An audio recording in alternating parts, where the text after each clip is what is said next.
الصلاة والسلام عليك يا سيدي يا رسول الله خذ بيدي قلت حيلتي أدركني مرادي يا رسول الله يا شفيع المذنبين اللهم صل وسلم وبارك عليه يا سيدي سندي غوثي ويا مدني كلي ظهيرا على الأعداء بالمدد مجير إرضي وخذ بيدي مدى مددي خليفة الله فينا محيي الدين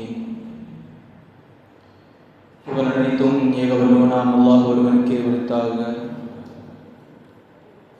அவரின் சலாத்தும் சலாமும் நம் உயிரினும் மேலான ஹாத்தமுல் அம்பியா முஹம்மது ரசூலுல்லாஹி ஸல்லல்லாஹு அலைஹி வஸல்லம் அன்னவர்களின் மீதும் அன்னவர்களின் சத்திய வழியை சற்றும் சருகாமல் பின்பற்றிய சத்திய சஹாபாக்கள், தாபியீன்கள், தபு தாபியீன்கள், நல்லவர்கள், நாதாக்கள், சுஹதாக்கள், வலிமார்கள், குறிப்பாக ஜும்ஆவுடைய கடமையை நிறைவேற்றுவதற்காக வேண்டி முன்கூட்டிய வருகை தந்திருக்கும் நம் அனைவரின் மீதும் அல்லாஹ்வின் சலாத்தும் சலாமும் என்றென்றும் வந்து சேரட்டுமாக. ஆமீன்.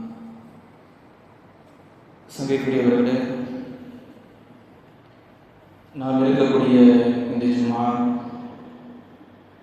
ஜமாதுல் அவ்வல் மாதத்துடைய 3வது ஜும்ஆவிலே நாம் இருக்கிறோம். அல்லாஹ் தஆலா இந்த ஜும்ஆ நாளின் பொருட்டினாலும் இந்த மாதத்தில் நினைவு கூறப்படக்கூடிய சாலிஹீன்களுடைய பொருட்டினாலும் அல்லாஹ் தஆலா நம்முடைய ஹலாலான ஹாஜத்துகள், நாட்டு திட்டங்கள், நம்முடைய தேவைகள் அனைத்தையும் அல்லாஹ் தஆலா நிறைவேற்றி தந்திடுவானாக. நமக்கு வரக்கூடிய எல்லா விதமான பலாய் முசீபத்துகள், ஆபத்துகள், விபத்துகள், நோய் நொடிகள், மருத்துவமனை செலவுகள், பொறாமைக்காரர்களுடைய பொறாமை பார்வைகள், சிகர்கள் போன்ற அனைத்து தீங்குகளை விட்டும் அல்லாஹ் தஆலா நம்மையும் நம்முடைய குடும்பத்தார்களையும் அல்லாஹ் தஆலா பாதுகாத்திடுவானாக. நாம் செய்யக்கூடிய எல்லா விதமான நல்ல அமல்களையும் அல்லாஹ் தஆலா அதை பரிபூர்ணமான முறையில் கபூல் செய்வானாக. சங்கைக்குரியவர்களே, இந்த உலகத்தில் வாழக்கூடிய காலத்தில் ஒருவருடைய வாழ்க்கையை அல்லாஹ் தஆலா அவருடைய வாழ்க்கையில் இருக்கக்கூடிய சில நல்ல குணங்களை வைத்து, நல்ல செயல்பாடுகளை வைத்து சில கூட்டத்தார்களை அல்லாஹ் தஆலா குர்ஆனில் புகழ்ந்து சொல்லியிருக்கிறான். அவர்களை பாராட்டி அவர்களுக்கு நல்ல பெயரும் கொடுத்திருக்கிறான். உதாரணத்திற்கு சொல்ல வேண்டும் என்றால், பொறுமையாளர்களை அல்லாஹ் தஆலா குர்ஆனில் அதிகமாக பாராட்டியிருக்கிறார். அந்த வரிசையில் முத்தகீன்களை, முஃமின்களை, இப்படி நாம் ஒவ்வொரு பட்டியலாக நாம் எடுத்தால் ஒவ்வொரு தகுதிக்கு ஏற்றவாறு அவர்களுடைய செயல்பாடுகளை அல்லாஹ் தஆலா பாராட்டி கூறியிருக்கக்கூடிய செய்திகளை நாம் பார்க்க முடியும்.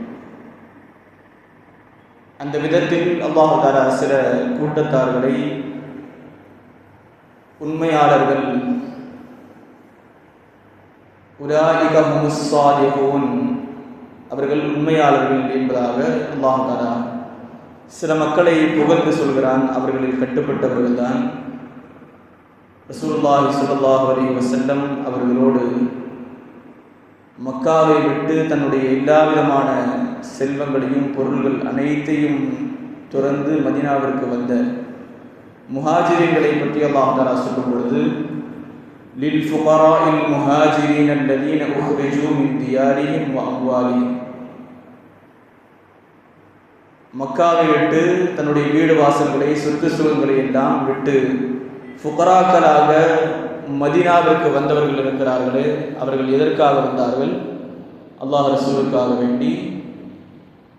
அவர்கள் உலாயிக ஹுமுஸ் ஸாலிஹூன், அவர்கள்தான் உண்மையாளர்கள் என்பதாக அல்லாஹ் சொன்னார்.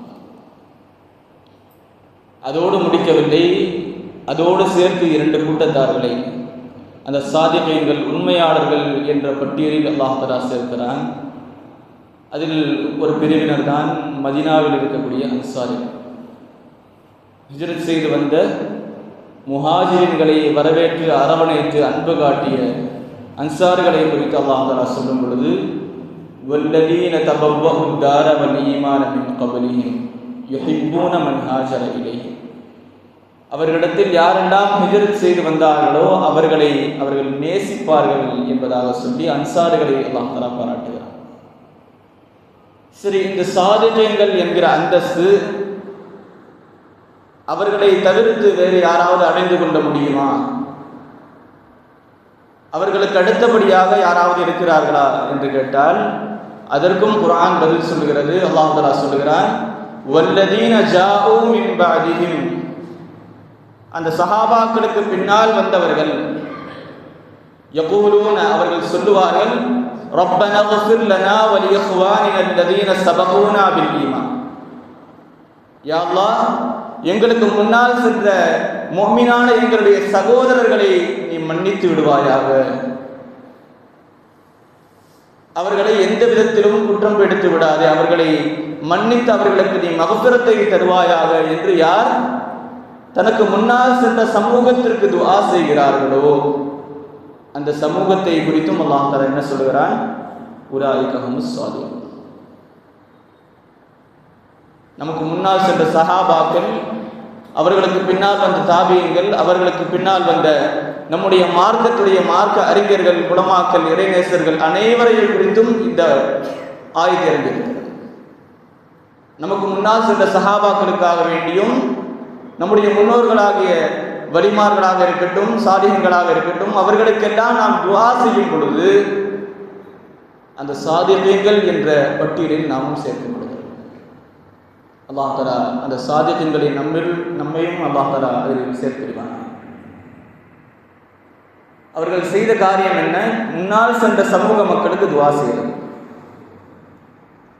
நம்முடைய பட்டியலில் இருக்கக்கூடிய ஒரு வழக்கம், இந்த மார்க்கத்திற்காக வேண்டி குறிப்பாக சஹாபாக்களாகட்டும், அதற்கு பின்னால் வந்த ஹதீஸ்களை வல்லுநர்களாகட்டும், முஃபஸ்ஸிரீன்களாகட்டும், இப்படி மார்க்கத்திற்கென்று யாரெல்லாம் பெரும் தூண்களாக மார்க்கத்தின் சேவைகளில் இருந்திருக்கிறார்களோ, இந்த சமூகத்தை நல்ல முறையில் வழிநடத்திருக்கிறார்களோ, அவர்களை குறித்தெல்லாம், அவர்களை பற்றியெல்லாம் நாம் அவர்களுடைய உருஸ் தினங்கள், நினைவு தினங்கள் வரும் பொழுது நாம் நம்முடைய பள்ளியில் சூரத்துல் ஃபாத்திஹாவும் யாசீனும் ஓதி நம்ம துஆ செய்யணும். இது எந்த கருத்தின் அடிப்படையில், எந்த ஆயத்தின் அடிப்படையில்?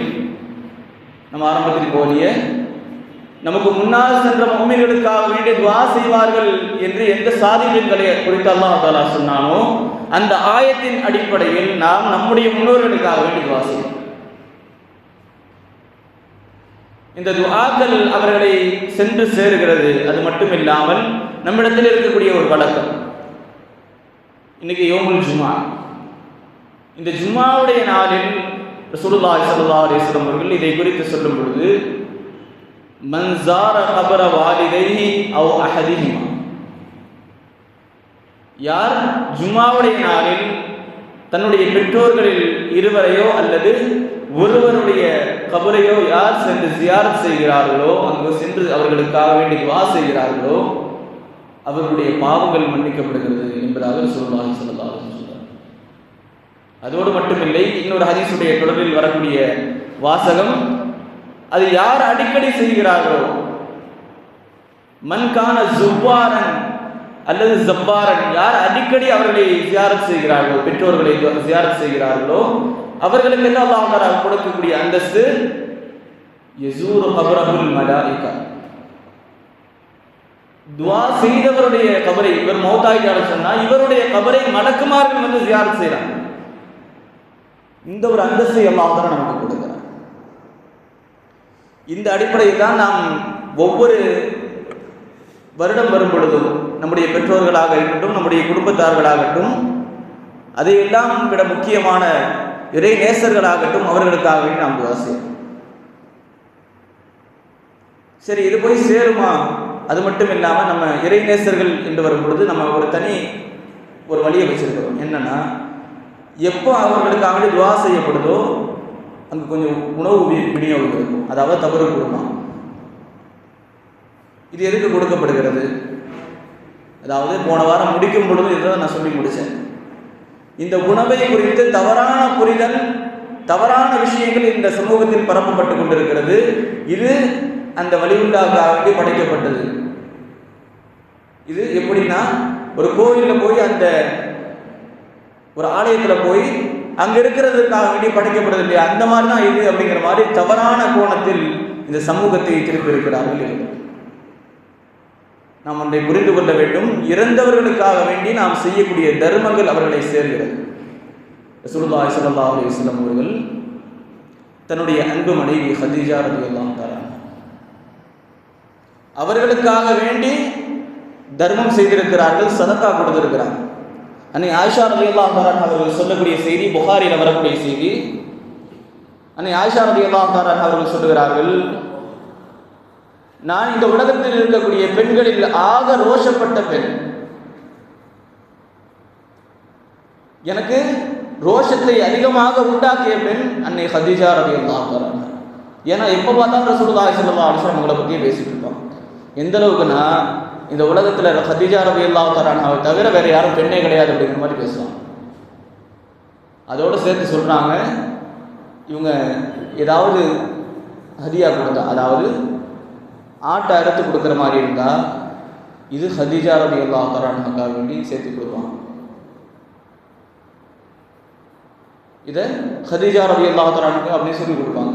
நம்மகிட்ட ஒரு வழக்கம் இருக்குது, குர்பானி கொடுக்கும்போது இது என்னுடைய அத்தாக்காக வேண்டி அப்படின்னு சொல்கிறாங்க. இந்த வார்த்தை இருக்கு இல்லையா, இதுதான் முடிச்சிருக்கிறாங்க. இதே ஒரு வார்த்தை இது கௌசுல்லாஹ் ரலியல்லாஹு அப்படின்னு நம்ம சொல்லிட்டோம்னா அது கூடாதுல்ல. இதே ஒரு வலியுல்லாவுடைய பேரை அங்கே சொல்லிட்டாங்கன்னா அது கூடாது. இதே விஷயத்தை நாம் ரசூலுல்லாஹி ஸல்லல்லாஹு அலைஹி வஸல்லம் அவர்களுக்காக குர்பானி கொடுக்கும்போது இது ரசூலுல்லாஹ் காட்டி கொடுக்குறார் அப்படின்னு நம்ம சொல்கிறோம். இவைகளை எல்லாம் வார்த்தைகளை வைத்து இந்த சமூகத்தை திசை திருப்பக்கூடிய சூழ்நிலை எப்படி இருக்குன்னா, எதுவாக இருந்தாலும் அல்லாஹ் காண்டி தான் செய்யணும். அது யாரும் மாற்று கருத்து சொல்லலை. நம்ம எது செஞ்சாலும் அல்லாஹ் காண்டி தான் செய்கிறோம். ஆனால் அதனுடைய கூலி, இந்த சதகாவுடைய கூலி நம்ம யாருக்கு நியத்து வச்சிருக்கிறோம், இதனுடைய கூலி அவர்களுக்கு சேரும். இப்போ இறைவன் அல்லாதவைகளுக்காக வேண்டி நீங்கள் வழி கொடுக்கக்கூடாது என்று வரும் பொழுது இப்போ சின்ன ஒரு கேள்வி கேட்கலாம். அக்கீகா கொடுக்குறீங்க இல்லையா, அக்கீகா கொடுக்குறோம், அக்கீகா யாருக்காண்டி கொடுக்குறோங்க? தன்னுடைய பிள்ளைக்காண்டி கொடுக்குறோம். இப்போ இதில் மட்டும் ஏன் கேள்வி வரல? அக்கீகா கொடுக்கறது யாருக்காண்டி? நம்ம பிள்ளைக்காண்டி நம்ம கொடுக்குறோம். ஆண் குழந்தையாக இருந்தால் 2, பெண் குழந்தையாக இருந்தால் 1. ரசூலுல்லாஹி ஸல்லல்லாஹு அலைஹி வஸல்லம் சொல்லி கொடுத்தது. அக்கீகா யாருக்கு கொடுக்கணும்? நம்முடைய பிள்ளைக்காக வேண்டி. இப்போ இந்த இடத்துல கேட்க வேண்டியதானே, எதுவாக இருந்தாலும் அல்லாஹ் தான் செய்யணும். விஷயம் அது கிடையாது. விஷயம் என்னன்னா, எதுவாக இருந்தாலும் நம்ம அல்லாஹ் தான் செய்யணும், அல்லாஹ் ரசூல் தான் அந்த விஷயத்தை செய்யணும். ஆனால் இதனுடைய நன்மைகள், இதனுடைய பலாபலன் அப்படின்னு ஒன்று இருக்கு இல்லையா, அது நம்முடைய பிள்ளைகளுக்கு வந்து சேர வேண்டும். இந்த அடிப்படையில் தான் இப்படி தான் ஒவ்வொரு விஷயத்தையும் நாம் பார்க்க வேண்டுமே தவிர வெளிப்படையில் இருக்கக்கூடிய வார்த்தைகளை வைத்து இந்த சமூகத்தை குழப்பக்கூடிய சூழ்நிலை நாம் பார்த்துட்டு இருக்கோம். இப்போ இன்னைக்கு உள்ள சூழ்நிலைகளில் நாம் ஒரு சாப்பாடு கொடுக்குறோம், அது கந்தூரி நடத்துகிறோம்னு வச்சுக்கோம். அந்த கந்தூரி நடத்தும் பொழுது இது கௌசுல்லாஹ் ரலியல்லாஹு அன்ஹுடைய கந்தூரின்னு சொல்லி நடத்துகிறோம். அதாவது சாப்பாடு கொடுக்கறதே அவங்களுக்காண்டியும் கிடையாது, நம்ம கொடுக்குற சாப்பாடு அது அல்லாஹ்வுடைய பொருத்தத்திற்காக வேண்டி. ஆனால் அதில் கிடைக்கக்கூடிய கூலி, அதனுடைய சவாபு அவர்களுக்கு போய் சேர்க்கிறது. இதுதான் விஷயமே தவிர சமூகத்தை வேறு விதத்தில் நாம் திரும்பக்கூடாது. அப்படி பார்த்தால் சஅத் இப்னு உபாதா ரலியல்லாஹு தஆலா சொல்றாங்க, என்னுடைய தாய் வஃபாத்தாயிருந்தாங்க. என்னுடைய தாய் வஃபாத்தாயிருந்தாங்க. அந்த நேரத்தில் நான் ரசூலுல்லாஹி ஸல்லல்லாஹு அலைஹி வஸல்லம் போய் கேட்டேன், யா ரசூலுல்லாஹ், ஐயு சதகத்தி அஃலல், நான் என்னுடைய தாய்க்காக வேண்டி சதகா செய்யணும். என்னுடைய தாய் வஃபாத் ஆயிட்டாங்க, என்னுடைய தாய்க்காக வேண்டி நான் சதகா செய்யணும். ஐயு சதகத்தி அஃலல், அந்த சதகாலேயே சிறந்தது எது அப்படின்னு ரசூலுல்லாஹி ஸல்லல்லாஹு அலைஹி வஸல்லம் கேட்டாங்க. அப்போ அந்த இடத்துல அந்த சூழ்நிலைகளில் இருந்த சூழ்நிலை என்னன்னா, தண்ணி கஷ்டமாக இருந்தது, சஹாபாக்களுக்கு மத்தியில் தண்ணிக்கு கஷ்டமாக இருந்தது. அப்போ அந்த நேரத்தில் ரசூலுல்லாஹி ஸல்லல்லாஹு அலைஹி வஸல்லம் சொன்னாங்க, அல்மா, இங்கே தண்ணியை கொடுக்கறது சிறந்த சதகாவாக அமையும். அப்போ அதை கேட்ட சஅத் இப்னு உபாதா ரலியல்லாஹு தஆலா அவர்கள் ஒரு கிணத்தை தோன்றாங்க. கிணத்து தோண்டி கொடுத்தாச்சு, அதில் வர்ற தண்ணியை மக்கள் பயன்படுத்துகிறாங்க. அந்த நேரத்தில் ரசூலுல்லாஹி ஸல்லல்லாஹு அலைஹி வஸல்லம் அவர்கள் பயன்படுத்திய வார்த்தை புகாரில் இடம்பெற்றிருக்கிறது. ஹாதிஹி லி உம்மி சஅத், இது சஅத் ரலியல்லாஹு அன்ஹுடைய உம்மாக்காக வேண்டி. இந்த கிணறில் வரக்கூடிய தண்ணீர் என்பது உம்மு சஅத், சஅத் ரலியல்லாஹு அன்ஹுடைய உம்மாவுக்காக வேண்டி அப்படின்னு சொன்னாங்க ரசூலுல்லாஹ். இப்போ உதாரணத்துக்கு யதார்த்தத்தில் நம்ம ஒரு நல்ல விஷயத்தை செய்யணும், யாருக்காண்டி செய்யணும்? அல்லாஹ் காண்டி செய்யணும். ஆனால் இந்த இடத்தில் ரசூலுல்லாஹி ஸல்லல்லாஹு அலைஹி வஸல்லம் என்ன வார்த்தை பயன்படுத்தினாங்க? ஹாதிஹி லி உம்மி சஅத், சஅத் ரலியல்லாஹு அன்ஹுடைய உம்மா காண்டினாங்க. அதாவது இந்த இடத்தில் தோண்டப்பட்டிருக்கிற கிணறு சஅத் ரலியல்லாஹு அன்ஹுடைய உம்மாவிற்காக வேண்டி நன்மையை சேர்க்கக்கூடிய கிணறு, இதுதான் அர்த்தமே தவிர நீங்கள் வெளி தோட்டத்தில் பார்த்து இது அல்லாஹ் காண்டி செய்ய வேண்டியது, இது அம்மா காண்டி செஞ்சிருக்கிறாங்க நீங்கள் எடுத்துக்கூடாது. இதே நம்முடைய சுற்றுவட்டாரங்களில் பார்க்கும் பொழுது பல பள்ளிவாசல்கள் அங்கே பார்த்தீங்கன்னா ஒரு கல்வெட்டு வச்சுருப்பாங்க. அந்த கல்வெட்டில் என்ன இருக்கும்? இந்த பள்ளிவாசல் இவங்க கட்டி கொடுத்தது, அவங்க பெயர் போட்டிருப்பாங்க. இதை கொண்டு நோக்கம் இந்த பள்ளி இவங்களுக்காண்டி உள்ளதுன்னு கிடையாது. இந்த பள்ளியில் தொழுகிறவங்களுடைய தொழுகையுடைய நன்மை அவங்களுக்கு சேருது, அவ்வளோதான். இப்படி ஒவ்வொரு விஷயத்தையும் ஆழமான முறையில் யோசித்து நாம் செயல்பட வேண்டுமே தவிர வெளித்தோட்டத்தில் இருக்கக்கூடிய அந்த வார்த்தைகளை வைத்து இன்றைய சமூகத்தை குழப்பக்கூடிய எத்தனையோ பேர் நாம் பார்த்துட்டு இருக்கோம். அல்லாஹ் தஆலா அந்த ஒரு சூழ்நிலை விட்டு நம்மை பாதுகாத்திருவானாக.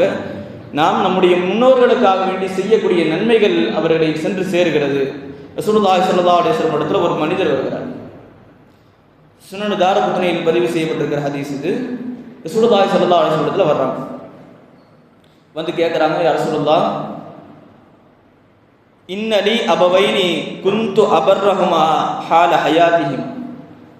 யா ரசூலுல்லாஹ் எனக்கு 2 பெற்றோர்கள் இருக்கிறாங்க, அவங்க ஹயாத்தா இருக்கும்போது நான் அவங்களுக்காக வேண்டி நல்ல விதத்தில் நடந்திருக்கிறேன், அவங்கள்ட்ட நல்ல விதமாக நடந்திருக்கிறேன், அவங்களுக்கு உபகாரம் செஞ்சுருக்கிறேன்.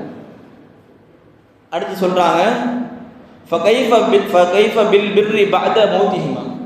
இப்போ இவங்க மௌத் ஆகிட்டாங்க, இவங்க மௌத்துக்கு பிறகு நான் அவங்களுக்கு என்ன செய்ய முடியும்னு கேட்குறாங்க. அப்போ ரசூலுல்லாஹி ஸல்லல்லாஹு அலைஹி வஸல்லம் அவர்கள் சொல்லிக் கொடுத்த விஷயங்கள் அன்ன மினல் பிர்ரி பஅதல் பிர், நீங்கள் அவர்களுக்கு செய்யக்கூடிய உபகாரங்களில் ஹயாத்தில் இருக்கும்போது உபகாரம் செஞ்சிருக்கிறீங்க, அந்த ஹயாத்துக்கு பிறகு நீங்கள் அவர்களுக்கு உபகாரம் செய்ய நினைத்தால் ரசூலுல்லாஹி ஸல்லல்லாஹு அலைஹி வஸல்லம் அவர்கள் சொல்லக்கூடிய வார்த்தை அன் துஸல்லி லஹுமா மஅ ஸலாத்தி,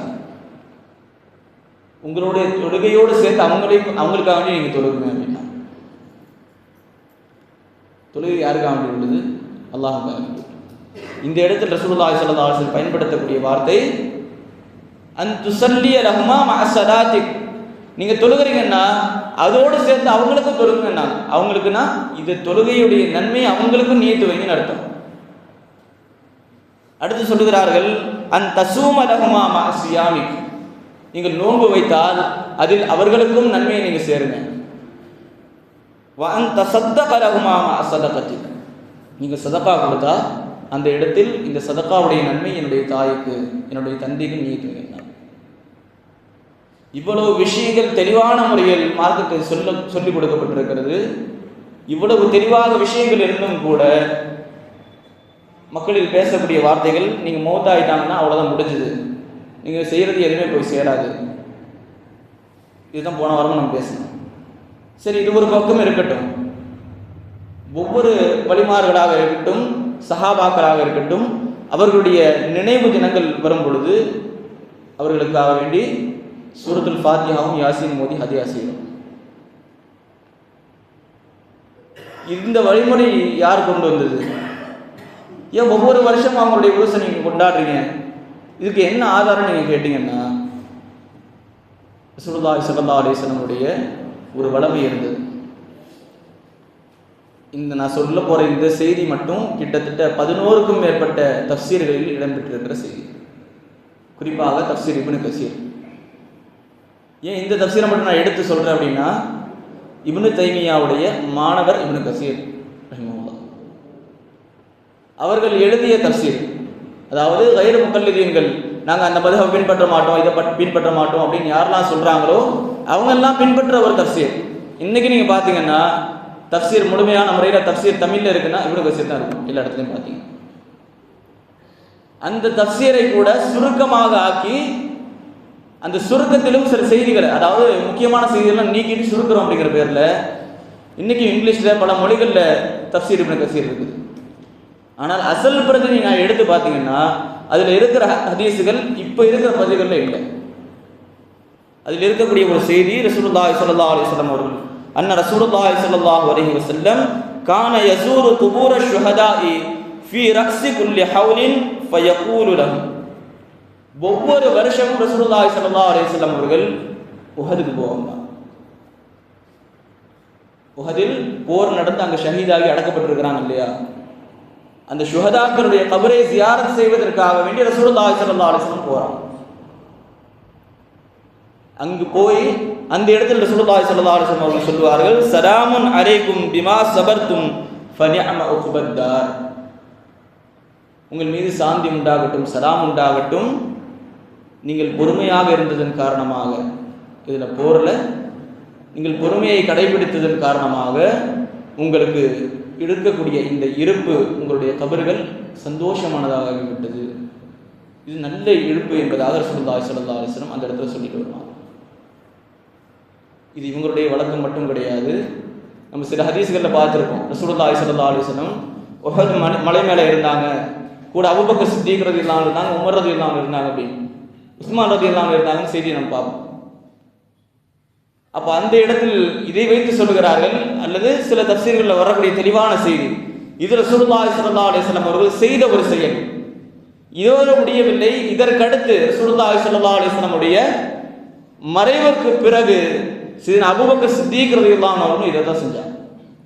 ஒவ்வொரு வருஷமும் அபூபக்கர் சித்தீக் ரலியல்லாஹு அன்ஹு உஹதுக்கு போவாங்க ஜியாரத்துக்காக. அதற்கு பிறகு உமர் ரலியல்லாஹு அன்ஹு அவர்களும் இதே விஷயத்தை செய்வாங்க. அதற்கடுத்து வந்து உஸ்மான் ரலியல்லாஹு அன்ஹு சரி, அதுக்கு அடுத்து வந்து அலி ரலியல்லாஹு அன்ஹு சரி, பின்னால் வந்த குலஃபாக்கள் ஹலீஃபாக்களுடைய வழக்கமும் இதுவாகத்தான் இருந்தது. எந்த அளவுக்குன்னா தஃப்சீர்களில் எழுதுகிறார்கள், உமர் இப்னு அப்துல் அசீஸ் ரலியல்லாஹு அன்ஹு இவர்களும் இந்த விஷயத்தை வழக்கமாக செஞ்சுட்டு வந்தாங்க. ஒரு வருடம் அவர்களுக்கு போக முடியாத ஒரு சூழ்நிலை, உஹதுக்கு போக முடியாத ஒரு சூழ்நிலை, அந்த இடத்தில் அவர்கள் சொல்லுகிறார்கள், நான் இரவில் தூங்கும் பொழுது ஹம்சத்துல் கர்ரார் ரலியல்லாஹு தஆலா அவர்கள் என்னுடைய கனவில் வந்து கேட்குறாங்க, ஏன் இந்த வருஷம் வரல அப்படின்னு. நான் சொல்லக்கூடிய இந்த செய்தி 10க்கும் மேற்பட்ட தஃப்சீர்களில் இடம்பெற்றிருக்கக்கூடிய செய்தி. குறிப்பாக இப்னு அப்துல் ரஸாக், அதாவது புகாரி இமாமுடைய உஸ்தாத், முஸன்னஃப் அப்துல் ரஸாக்னு சொல்லுவாங்க, அந்த கிதாபில் இடம்பெற்றிருக்கக்கூடிய செய்தி. யார்? புகாரி இமாமுடைய உஸ்தாத், அவங்க தொகுத்த வரலாற்றில் எழுதக்கூடிய செய்தி. அவர்கள் சொல்லுகிறார்கள், இன்னும் சொல்ல போனால் ரசூலுல்லாஹி ஸல்லல்லாஹு அலைஹி வஸல்லம் சொன்னாங்க இல்லையா, ഖൈറുൽ ഖുറൂനി ഖர்னி சும்மல்லதீன யலூனஹும் சும்மல்லதீன யலூனஹும். மக்களில் சிறந்தவர்கள் யாருன்னா என் கூட வாழ்கிற என்னுடைய சஹாபாக்கள், அதற்கடுத்ததாக அடுத்த நூற்றாண்டில் வரக்கூடியவர்கள், அதற்கடுத்த நூற்றாண்டில் 3 நூற்றாண்டுகளை குறித்து ரசூலுல்லாஹி ஸல்லல்லாஹு அலைஹி வஸல்லம் பேசியிருக்கிறாங்க. அந்த 3 நூற்றாண்டுகளில் வரக்கூடிய மக்கள் சிறந்த மக்கள் என்று ரசூலுல்லாஹி ஸல்லல்லாஹு அலைஹி வஸல்லம் சொன்னாங்க. அந்த சிறந்த நூற்றாண்டுகளில் வாழ்ந்தவர்கள் ஹிஜ்ரி 211 அவர்கள் வஃபாத் ஆகிறார். அவர்கள் எழுதி வைத்திருக்கக்கூடிய ஒரு செய்தி, புகாரி இமாமுடைய உஸ்தாத். இப்போ இவங்க கேட்குறாங்க இல்லையா, ஒவ்வொரு வருஷமும் ஏன் நீங்கள் அதை கொண்டாடுறீங்க, அதை உருச பெருசாக கொண்டாடுறீங்களே, அது இறந்த நாள் இல்லையா, துக்கம் இல்லையா அப்படின்னு கேட்குறவங்க இருக்கிறாங்க. அவர்களை பொறுத்தவரையில் உண்மையான முஃமினாக இருக்கக்கூடிய ஒரு மனிதரை பொறுத்தவரையில் அவனுடைய ஹயாத்தை விட அவனுடைய மௌத்துக்கு பிறகுதான் அவனுடைய சந்தோஷமே தொடங்குது. காரணம் என்ன? அதையும் சொல்லுகிறார்கள், இறைவனை சந்திக்கக்கூடிய ஒரு வாய்ப்பு இங்கே தான் கிடைக்குது, மௌத்துக்கு பிறகு தான் கிடைக்குது. நம்ம மௌத்தாயிட்டேன்னு சொன்னால் நம்முடைய ரூஹுகள் இறைவனை சந்தித்து விட்டு வருகிறது. அது மட்டுமில்லை, நம்மை கபரில் வைத்தால் கபரில் ரசூலுல்லாஹி ஸல்லல்லாஹு அலைஹி வஸல்லமுடைய காட்சி, மலக்குமார்கள் வந்து மாதா தகூலு ஃபி ஹாதர் ரஜுல், இந்த மனிதருடைய விஷயத்தில் நீங்கள் என்ன சொல்றீங்க அப்படின்னு கேட்பாங்க இல்லையா, ரசூலுல்லாஹ்வை காட்டி தான் கேட்பாங்க. அப்பொழுது ஒரு முஃமின் தன்னுடைய ஹபீபை இவ்வளவு நாள் உலகத்தில் நேசித்து கொண்டிருந்த, நாம் காண வேண்டும் என்ற ஆவலோடு இருந்த அந்த ஹபீபை காணக்கூடிய பாக்கியத்தை அங்கே கிடைக்குது அவங்களுக்கு. அந்த நாளை தான் நாங்கள் கொண்டாடுறோம். அது துக்கமான நாள் அல்ல. ஒரு முஃமினை பொறுத்தவரையில் அவன் வஃபாத்தாகி அவன் கபருக்கு போய் நம் கனௌமத்தில் அரூஸ், புதுமா பிள்ளை தூங்குவது போல் நீங்கள் தூங்குங்க அப்படி அவங்க சொல்கிறாங்க இல்லையா, அந்த நாள் தான் ஒரு முஃமினுக்கு உண்மையான சந்தோஷமான நாள். அதை தான் நாங்கள் கொண்டாடி கொண்டிருக்கிறோம். சரி, இப்போ நாம் இப்படி செய்யும் பொழுது அவர்களுக்கு அந்த நன்மைகள் கொண்டு போய் சேர்க்கப்படுகிறது. அந்த நன்மைகளினால் நமக்கு என்ன கிடைக்குது? ஒரு முஃமினுக்கு நம்ம உதவி செய்கிறதுனால, அவங்க ஹயாத்தில் இருந்தாலும் சரி, அவங்க மௌத்துக்கு பிறகும் சரி, ஒரு செய்தி இருக்கிறது. அது நீண்ட ஒரு செய்தி. இன்ஷா அல்லாஹ் பிற்காலங்களில் நேரம் கிடைக்கும்போது நான் அது விஷயம் சொல்கிறேன். ஃபர்ஸ்ட் நம்ம தெரிஞ்சுக்க வேண்டிய ஒரு விஷயம், நம்ம ஏன் அதை செய்கிறோம், ஏன் முஃமின்களுக்காக வேண்டி அவங்களுடைய மரணத்திற்கு பிறகு துவா செய்யணும், அதனால என்ன கிடைக்குது அப்படின்னா, ரசூலுல்லாஹி ஸல்லல்லாஹு அலைஹி வஸல்லம் முஹப்பத் நமக்கு கிடைக்குது. நாம நம்முடைய சகோதர முஃமின்களுக்காக வேண்டி துவா செய்யும் பொழுது, அவர்கள் யார்? ரசூலுல்லாஹி ஸல்லல்லாஹு அலைஹி வஸல்லம் உம்மத்து. என்னுடைய உம்மத்திற்கு என்று இவர் துவா செய்கிறார் என்று நம்மை ரசூலுல்லாஹி ஸல்லல்லாஹு அலைஹி வஸல்லம் நேசிக்க ஆரம்பிக்கிறார். ரசூலுல்லாஹி ஸல்லல்லாஹு அலைஹி வஸல்லம் நேசத்தை பெறக்கூடிய ஒரு வழி இது. அது மட்டும் இல்லை, நம்ம ஆரம்பத்தில் சொல்லிட்டு வந்த விஷயம், உலாயிக ஹுமுஸ் ஸாதிகூன், உண்மையாளர்கள் என்று யாரை அல்லாஹ் அடையாளப்படுத்துகிறானோ அவர்களுடைய குணமும் முஃமின்களுக்காக வேண்டி அவர்களுடைய மரணத்திற்கு பிறகு துவா செய்வது தான். இவ்வளவு விஷயங்களை உள்ளடக்கினால் நம்முடைய முன்னோர்கள் ஒவ்வொரு வருடமும் ஒரு வலியுல்லாவுடைய, ஒரு நேசருடைய அல்லது நம்முடைய குடும்பத்தாருடைய நினைவு தினமாக இருக்கட்டும், அந்த நாட்களில் நாம் அவர்களுக்காக வேண்டி துவா செய்வது இந்த அடிப்படையில் தான். இதை நாம் புரிந்து நடந்து கொள்வதற்கான தௌஃபீகை அல்லாஹ் தஆலா தந்திடுவானாக. இந்த விஷயங்களை இல்லை, மார்க்கத்தில் இல்லாத விஷயங்கள் என்று யாரெல்லாம் குழப்பம் நினைக்கிறார்களோ அவர்களுடைய குழப்பங்கள் அனைத்தை விட்டும் அல்லாஹ் தஆலா நம்மையும் நம்முடைய சமூக மக்களையும் நம்முடைய சந்ததிகளையும் அல்லாஹ் தஆலா பாதுகாத்திடுவானாக. நம்முடைய மரணத்திற்கு பிறகு நமக்காக வேண்டி துஆ செய்யக்கூடிய பிள்ளைகளாக நம்முடைய பிள்ளைகளை அல்லாஹ் தஆலா ஆக்கி தந்திடுவானாக. எல்லா முஃமின்களுடைய துஆவிற்கும் உரித்தான உண்மையான முஃமின்களாக வாழக்கூடிய தௌஃபீகை அல்லாஹ் தஆலா நமக்கு தருவானாக என்ற நல்ல துஆவுடன் நிறைவு செய்கிறேன். வாஹிரு தஅவானா அல்ஹம்துலில்லாஹ்.